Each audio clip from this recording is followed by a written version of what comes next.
Assalamualaikum warahmatullahi wabarakatuh. Alhamdulillah. Wassalatu wassalamu ala Rasulillah Muhammad ibn Abdillah wa ala alihi wa sahbihi wa man walah. Subhanaka la ilma lana illa ma 'allamtana innaka antal alimul hakim. Rabbi shrah li sadri wa yassir li amri wahlul 'uqdatan min lisani yafqahu qawli. Amma ba'du. Alhamdulillah, ibu-ibu sekalian saya muliakan, hadiah indah di mana Allah mengizinkan kepada kita untuk menghadapnya. Bukan main. Siapa kita ini sampai diizinkan Allah untuk bolak-balik menghadap kepada Allah Subhanahu wa taala dalam salat-salat kita. Saya pernah dengar dari para guru-guru kami, guru-guru saya. Mereka mengatakan di saat orang salat, di saat kamu salat, di saat saya salat, bukan hanya karena saya mau salat, kamu mau sholat, akan tetapi karena kamu dianggap mulia di mata Allah, sehingga Allah izinkan dirimu untuk menghadap padanya. Ketika saya sholat, bukan hanya karena saya mau sholat, akan tetapi karena saya punya nilai di mata Allah, sehingga Allah izinkan kepada saya untuk menghadap padanya. Sebaliknya, ketika kamu tidak mau sholat, bukan hanya karena kamu tidak mau sholat, akan tetapi karena kamu sudah jatuh dalam pandangan Allah, terhina dalam pandangan Allah, sehingga Allah tidak lagi mengizinkan kepadamu untuk menghadap kepadanya. Ketika seseorang tidak sholat, bukan hanya karena dia tidak mau sholat, akan tetapi karena ia sudah tidak lagi bernilai di mata Allah, sehingga Allah tidak izinkan dia untuk menghadap padanya. Teman-teman, saudariku sekalian yang saya muliakan, kalau bicara tentang sholat nih teman-teman, ada 4 tingkatan, ada 4 kelas untuk kamu melihat sholatmu sudah ada di kelas yang mana. Kalau saya boleh bilang kelas teratasnya nih kelas bisnis, oke lah ya. Kelas bawahnya lagi kelas atasnya kelas eksklusif ya, kelas eksekutif. Terus bawahnya lagi kelas bisnis, bawahnya lagi kelas, tapi ada 4 kelas, bawahnya lagi kelas gerbong. Nggak naik dalam kereta nih ya. Kelas yang paling bawah kita bahas nih, kelas gerbong nih. Kayaknya naik di atasnya nih ya, gerbongnya. Teman-teman sekalian, orang yang di saat mengerjakan sholat, dia kerjakan juga, tapi merasanya sebagai beban. Ya ampun, udah maghrib aja, baru juga asar. Ya ampun, males banget dah. Ini gak ada rusuh nih, kita kan lagi jalan-jalan nih, kita kan lagi belanja nih di Tanah Abang. Itu jamaah aja gimana sholatnya. Nah ini orang-orang yang menganggap sholatnya sebagai beban, malas kalau disuruh sholat, terutamanya subuh, terutamanya sholat subuh. Ini Allah ceritakan orang-orang yang seperti ini adalah kelompoknya orang munafik, naudzubillah. Alladzina idza qamu ila sholati qamu kusala. Orang-orang yang kalau disuruh sholat bangun juga sih, tapi malas banget. Setan nih nemenin dia, kayak naroin batu di atas kepalanya, bikin dia berat mau ngerjain sholat. Kalau lagi tidur, ngipas-ngipasin matanya, bobo aja lagi. 5 menit lagi, 5 menit lagi, bangun-bangun udah siang. Pernah terjadi padamu?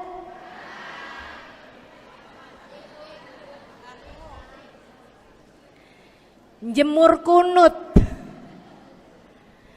Bu, yang dijemur tuh jemuran aja, cucian aja.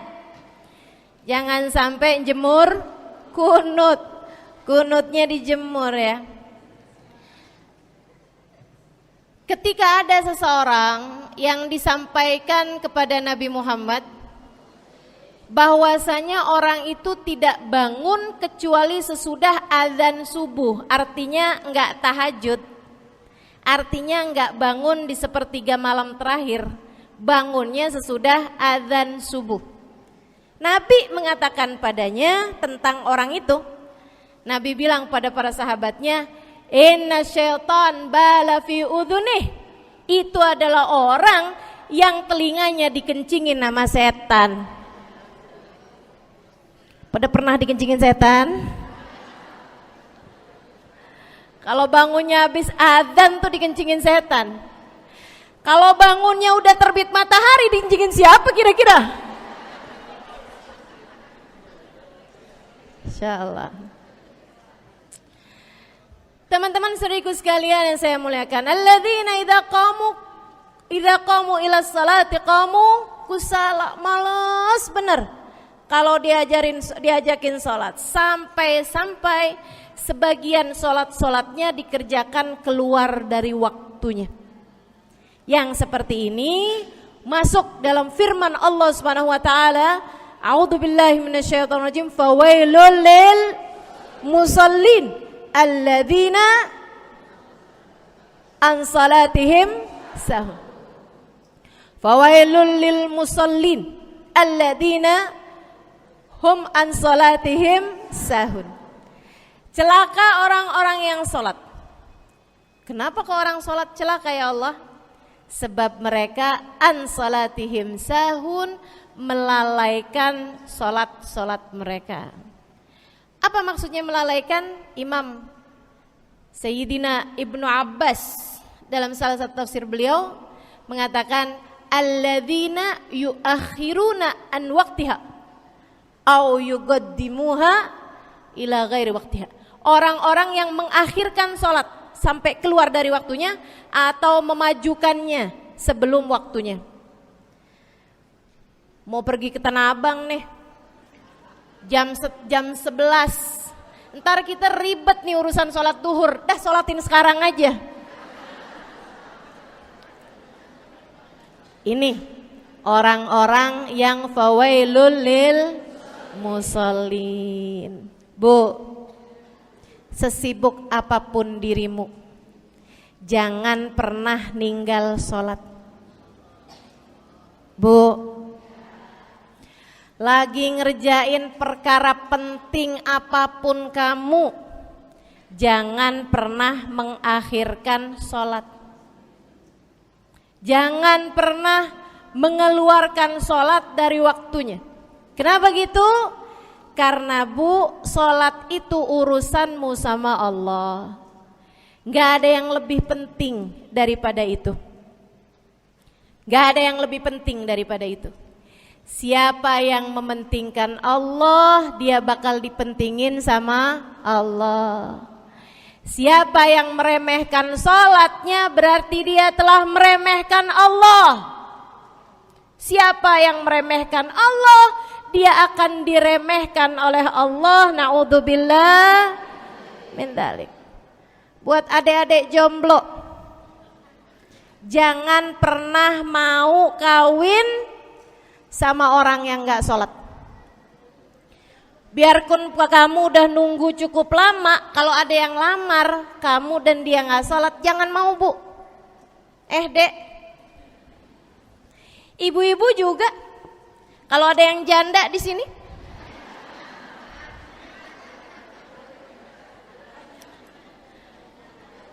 terus ada yang lamar kamu, walaupun di garasinya ada kijang,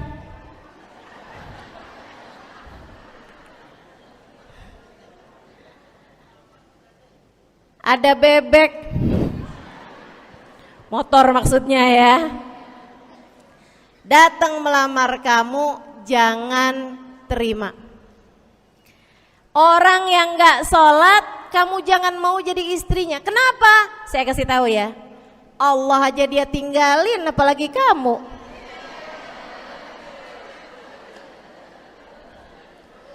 Allah aja dia tinggalin. Siapa yang tidak berguna baginya peringatan Allah, maka tidak akan berguna baginya peringatan dari siapapun.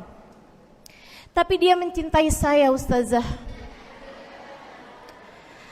Dia mencintai saya cinta mati katanya. Sekarang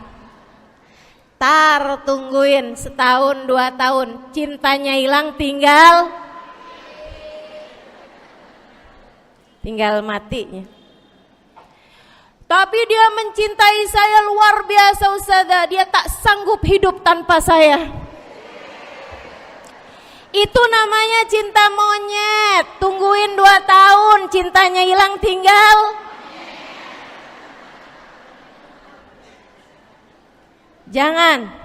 Jangan temenan sama orang gak sholat. Dia telah jatuh di mata Allah. Maka kita pun belajar buat jadi orang-orang yang terus mendaki, terus meraih rahmatnya Allah, terus belajar buat jadi salah satu orang yang dipandang dengan rahmat oleh Allah Subhanahu wa taala. Salah satunya dengan cara kita memuliakan sholat. Kita menjaga sholat. Jagain sholatnya. Jangan masuk kelompok orang yang tadi itu sholatnya menjadi beban. Ini kelompok paling bawah nih. Naik ke kelas ekonomi. Tadi begitu ya? Kelas ekonomi, orang-orang yang sholatnya menjadi sebuah kewajiban. Dia kerjain, dia tahu itu wajib, dia gak akan tinggalin. Tapi sama halnya dengan kewajiban-kewajiban yang lain. Kita nih kalau mikirnya kewajiban, Bu, kalau nggak diwajibin lagi seneng, betul nggak? Masih ada kayak beratnya gitu ngerjain sholat. Orang yang sholatnya dianggap sebagai kewajiban, kayak anak-anak sekolah tuh, wajib pakai seragam, wajib ngerjain PR. Kalau 1 hari, besok enggak wajib pakai seragam. Ada enggak ya pakai seragam? Enggak ada. Enggak ada. Enggak ada yang besoknya dia pakai seragam terus tanyain, "Kenapa kamu tetap pakai seragam?" Habisnya saya suka sama seragamnya. Enggak ada.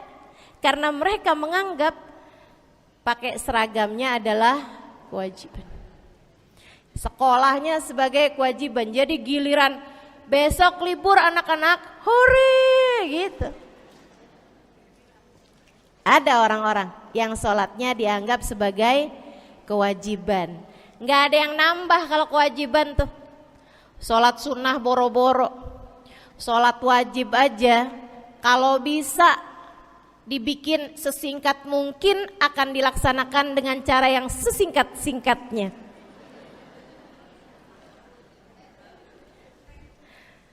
Habis ruku i'tidal sujud cepet bener ya. Malaikat raqib sama malaikat atid nih udah tahu aja kalau dia sholat. Habis ghairil maghdubi alaihim waladdallin. Malaikat atid bilang sama malaikat raqib, kulhu, catat kulhu udah pasti.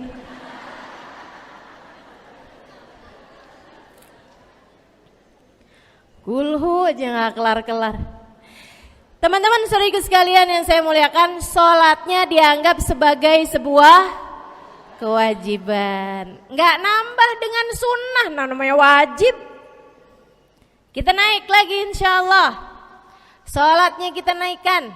Dari yang kewajiban, kita naik menjadi kelas bisnis. Sholatnya sebagai sebuah kebutuhan.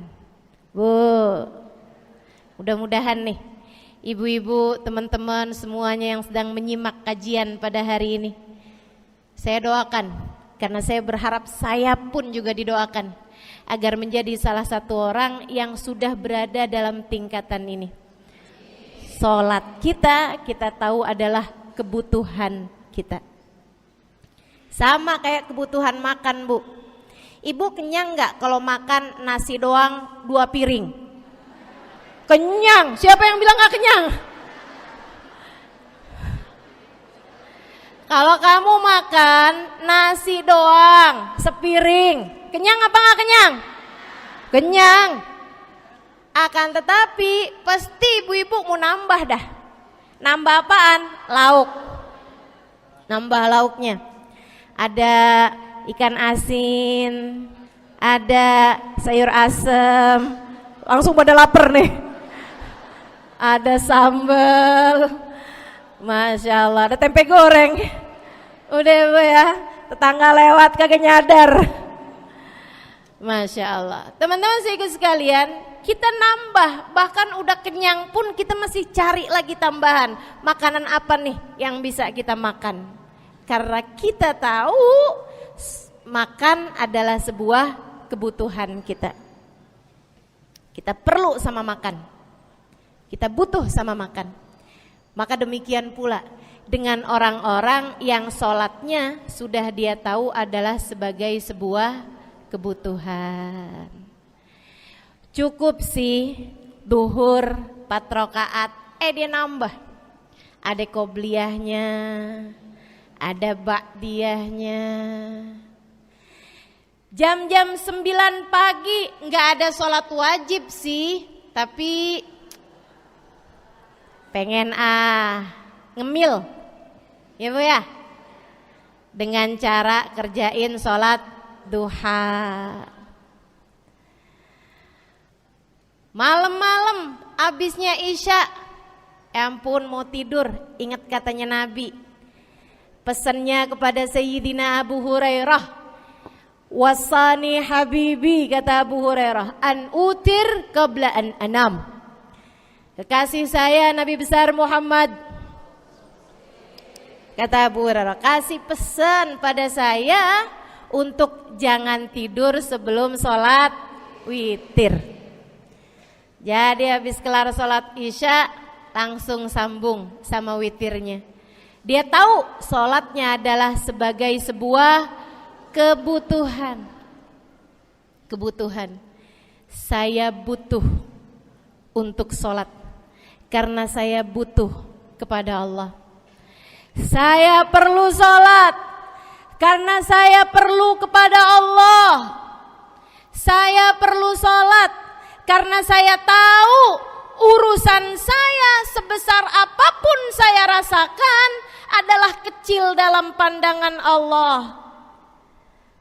Saya perlu sholat karena permasalahan dalam hidup saya yang saya rasakan sebesar gunung di atas pundak saya, di atas punggung saya, di hadapan Allah tak sampai seperti setitik debu yang mudah saja untuk dia angkatkan dari kehidupan saya. Maka kita pun menjadikan sholat sebagai sebuah kebutuhan. Lagi sakit, jangan ninggalin sholat. Kenapa?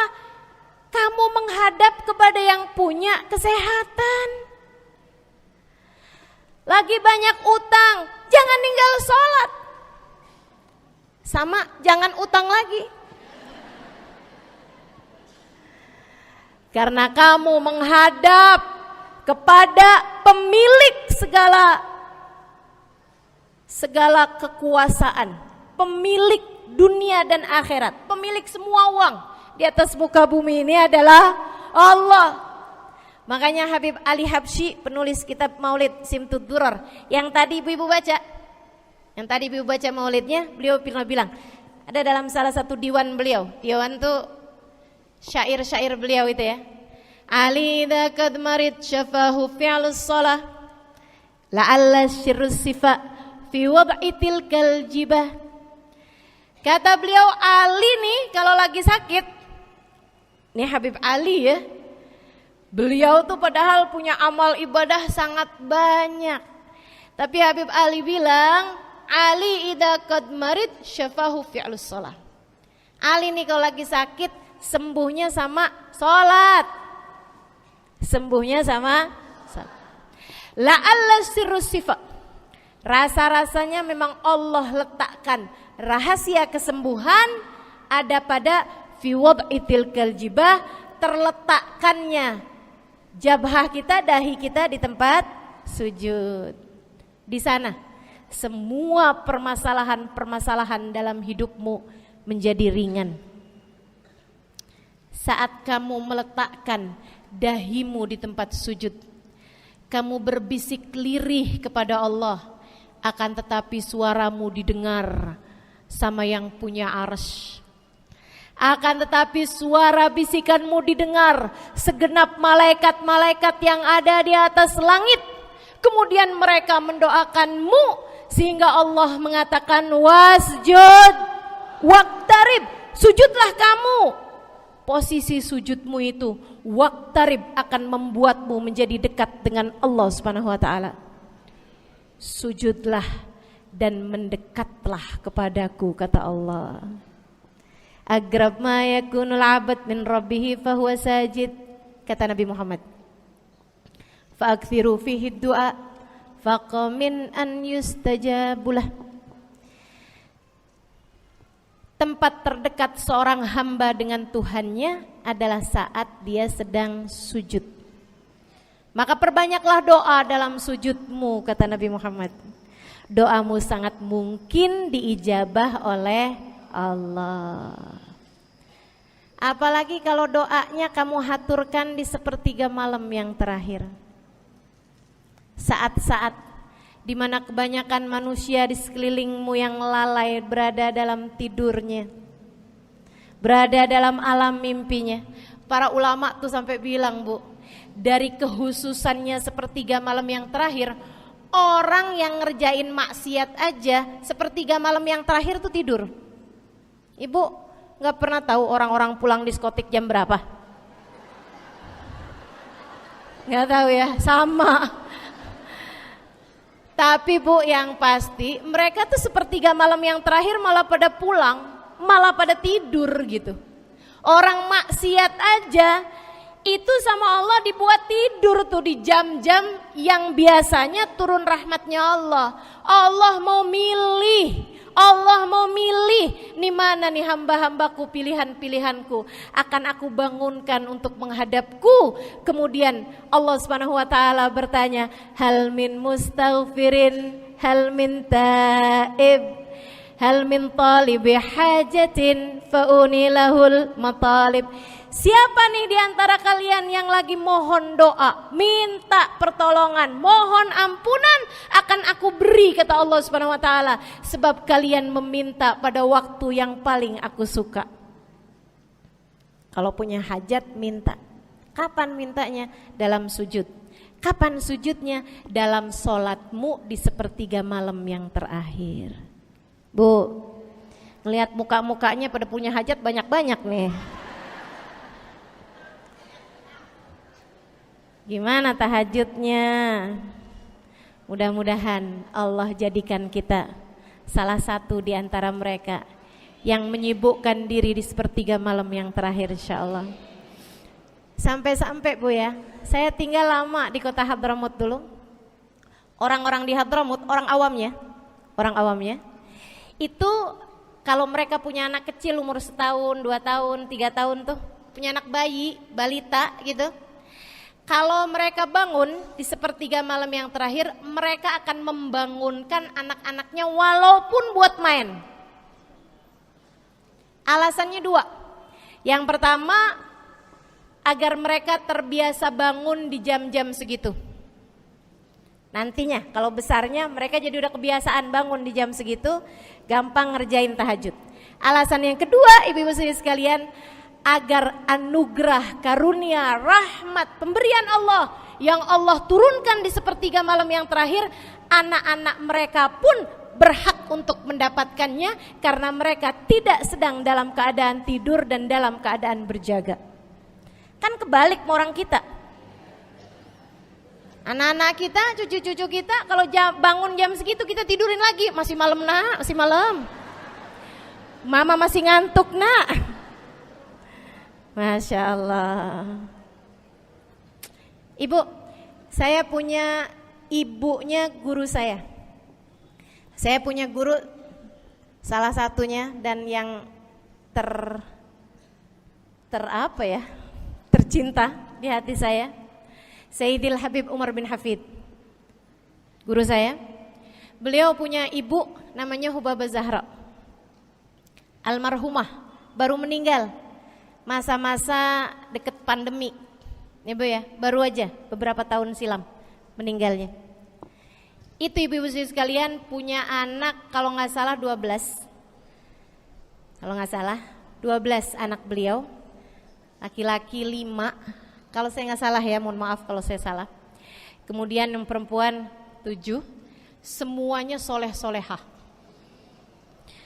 Semuanya Bu jadi orang-orang yang luar biasa, yang terutamanya anak yang pertama yaitu Habib Ali Masyhur jadi mufti pada zamannya di Kota Tarim. Sampai wafatnya beliau masih sebagai mufti.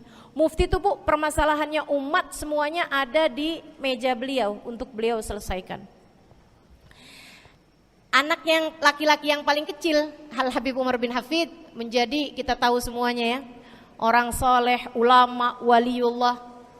Ibu-ibu sekalian, kita mau tahu nih anak-anak soleh-solehah semacam itu ibunya kayak gimana gitu. Karena Bu mohon maaf, walaupun memang Nabi Nuh, nabinya udah soleh, anaknya nggak soleh, kan begitu ya? Ada juga sih, tapi secara mayoritasnya Bu, buah jatuhnya tak jauh dari emaknya begitu, anaknya kurang lebih begitu.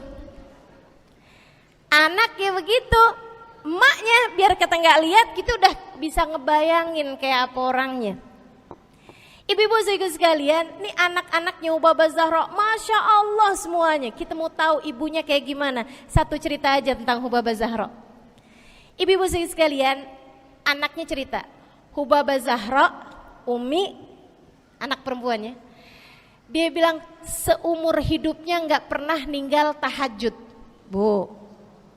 Bu, dari awal balik sampai meninggal tidak pernah meninggalkan tahajud.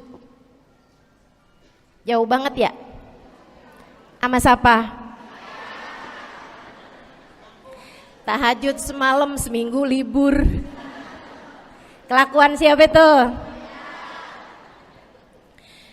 Hubabah Zahra gak pernah ninggal tahajud kecuali satu malam. Satu malam itu beliau tuh lagi ada hajat besar, maksudnya lagi kayak ada acara pernikahan, kemudian beliau juga kelelahan, kecapean, baru tidurnya juga jam-jam 2, jam-jam mau jelang pagi Bu ya. Kelewatan tahajud.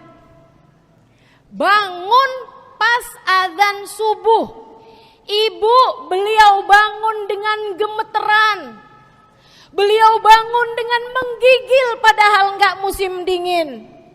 Beliau bangun, azan, innalillahi wa inna ilaihi rajiun. Azan,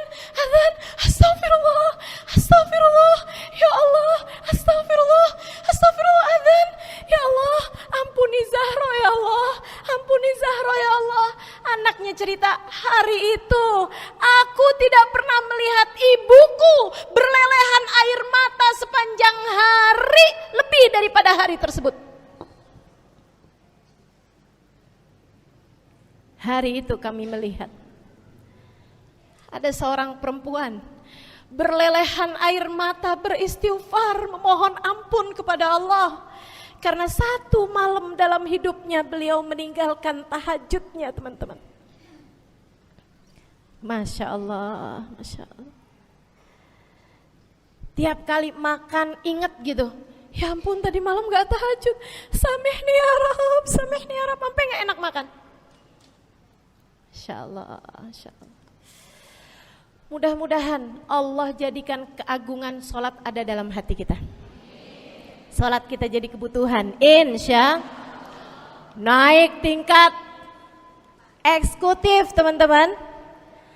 Tadi saya ulangin lagi dah, karena ibu-ibu kan suka rada lupaan.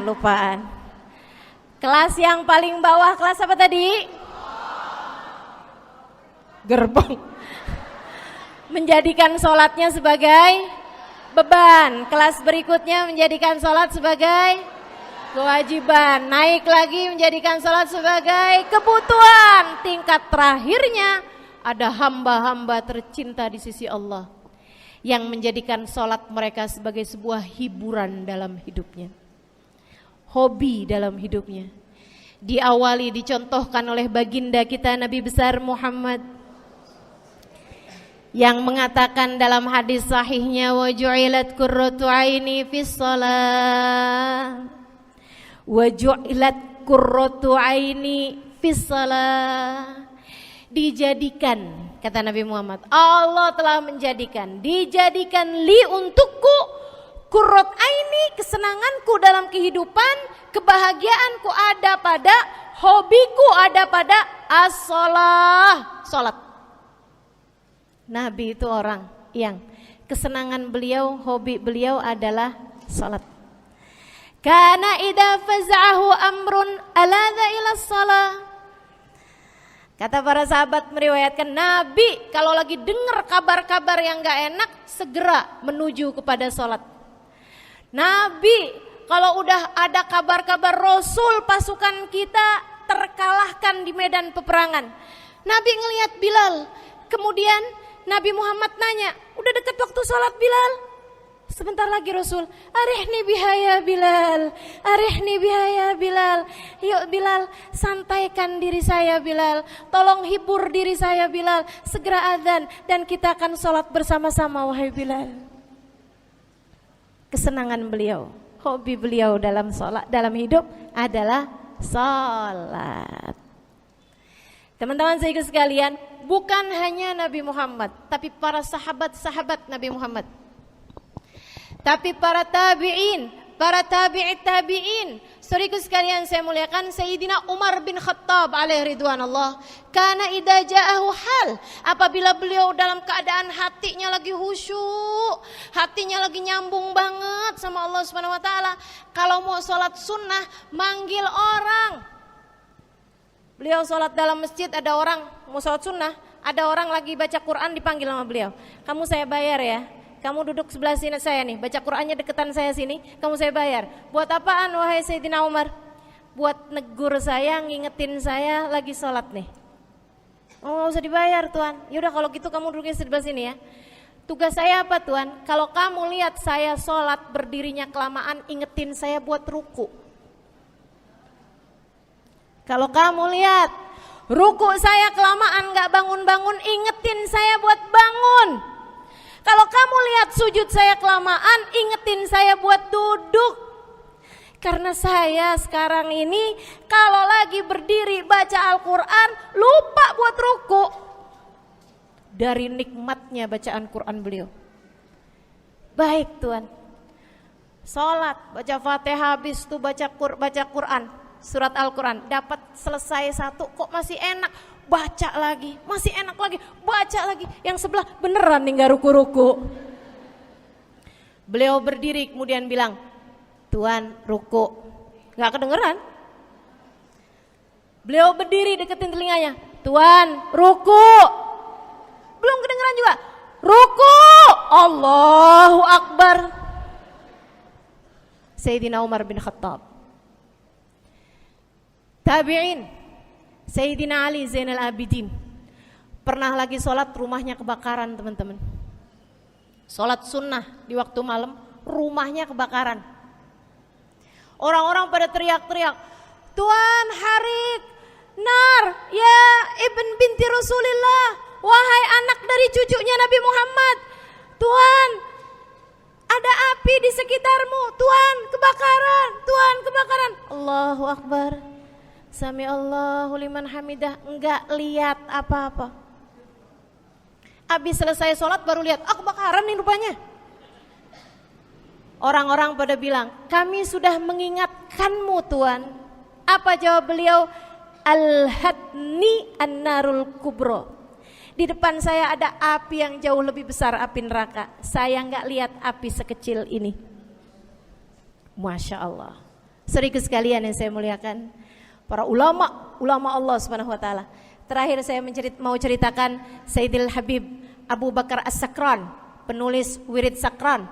Kalau teman-teman pernah tahu, beliau saudaraku sekalian saya muliakan dapat julukan As-Sakran, orang yang mabuk. Karena mabuk kepada Allah Subhanahu wa taala. Beliau pernah satu waktu kena penyakit di punggungnya. Beliau kemudian tanya sama dokter, kata dokter, "Wah, ini nih penyakit mesti diangkat, mesti dioperasi." Ya udahlah, operasiin saya. Disuguhin 1 gelas khamr di waktu yang telah ditetapkan untuk jadi waktu operasi. Apa ini? Khamr, minuman keras. Zaman itu belum ada obat bius. Dia bilang, "Ini buat apa?" "Khamr ini tuan, minuman keras ya, agar engkau nggak sadar. Jadi enak gitu kita ngoperasinya." Dia bilang, "Saya mau dengan kesehatan saya kepengen ngerjain taat kepada Allah. Saya nggak mau. Saya dapetin kesehatan saya dengan cara mengerjakan yang diharamkan Allah, yaitu minuman keras. Saya nggak perlu ini." "Waduh, kalau gitu nggak bisa dioperasi tuan." "Kenapa soalnya?" "Ya nanti kan kesakitan, nanti susah operasinya gitu." "Oh gampang, kalau kalian pengen bikin saya nggak sadar, nggak perlu minuman keras." "Terus gimana?" "Operasikan kalau saya sedang sholat." Maka mulailah dokter-dokter udah pada siap. Beliau lagi sholat sunnah ya bu ya, Allahu Akbar gitu. Mulai dokter buka baju belakangnya, mulai bu digunting kulitnya, digergaji tulangnya. Beliau bu mukanya meringis saja enggak. Beliau ruku, dokternya ikutan nungging. Beliau sujud, dokternya ikutan menunduk juga. Beliau sholat nikmat banget. Sampai beliau selesai dari sholat, beliau nanya sama dokter-dokternya, "Kenapa gak nurut tadi tuh waktu saya sholat mestinya operasi?" Kata dokter, "Udah selesai Bib dari tadi." Masya Allah. Radiyallahu ta'ala anhum wardahum. Ini bukan kelas-kelas kita. Saya cuma ceritain aja sama ibu-ibu. Bukan berarti ibu-ibu nanti pas waktu sakit bilang sama dokter, "Dokter gak usah dibius."